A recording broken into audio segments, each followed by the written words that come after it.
최고의 고전은 무엇일까? 제가 모든 고전을 다 읽지는 않았지만 제가 생각하는 최고의 고전은 안내일기 같아요. 안내일기가 훌륭한 문학 작품이 된 이유는 사실 누가 보라고 쓴 게 아니거든요.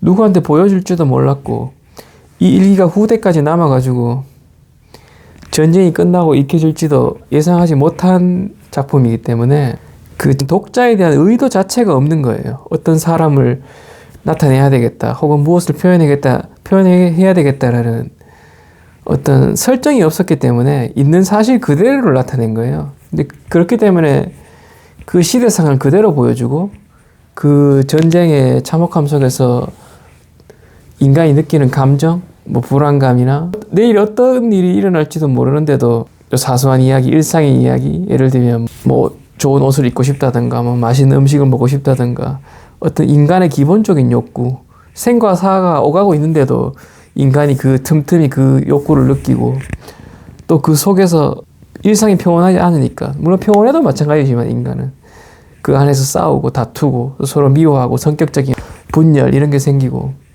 그런 측면에서 보면 그 일기가 굉장히 훌륭하다는 걸 알 수 있죠. 예.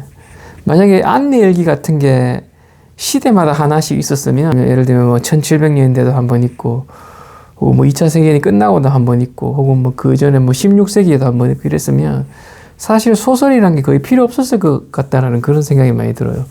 왜냐하면 일반적으로 소설이라는 것은 기본적으로 픽션이잖아요.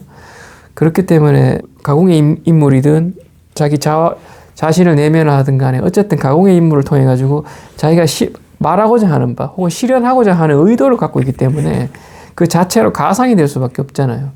예를 들면 뭐 톨스토이 같은 경우도 대농에 이렇게 아들로 태어나가지고 굉장히 부자였고, 그렇지만 땅 같은 걸 굉장히 나눠주고 싶어 했죠. 그 농노들한테. 근데 실제로는 그렇게 하지 못했고, 그걸 소설로서 이제 작품으로서 자기 이상을 풀어내잖아요. 그리고 뭐 구원에 대한 메시지도 마찬가지고, 많은 어떤 고전들이 사실은 자기 이상을 그 캐릭터를 통해서 이렇게 풀어내는 건데, 현실에서는 그런 일은 거의 일어나지 않죠, 사실은.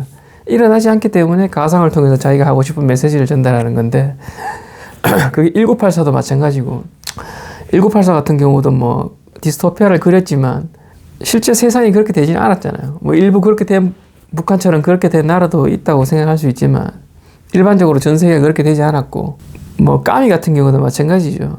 실존주의 어떤 사상이라면 사상 이런 것들을 글로 통해서 이렇게 자기가 발현하는 거지, 실제로 자기가 그런 사람이 되는 건 아니잖아요. 나는 실존주의, 예를 들면 그 메르소 같이 그런 사람이 자기 스스로 형상화 되는 건 아니잖아요. 그 캐릭터가 되는 거지. 근데 안내일기 같은 경우는 자기 자신이 그 문학 자체의 주인공 스스로가 되기 때문에 그 작품이 현실적인 의미 그리고 사실적인 의미에서 굉장히 의미가 있는 그런 작품으로 남게 되는 거죠.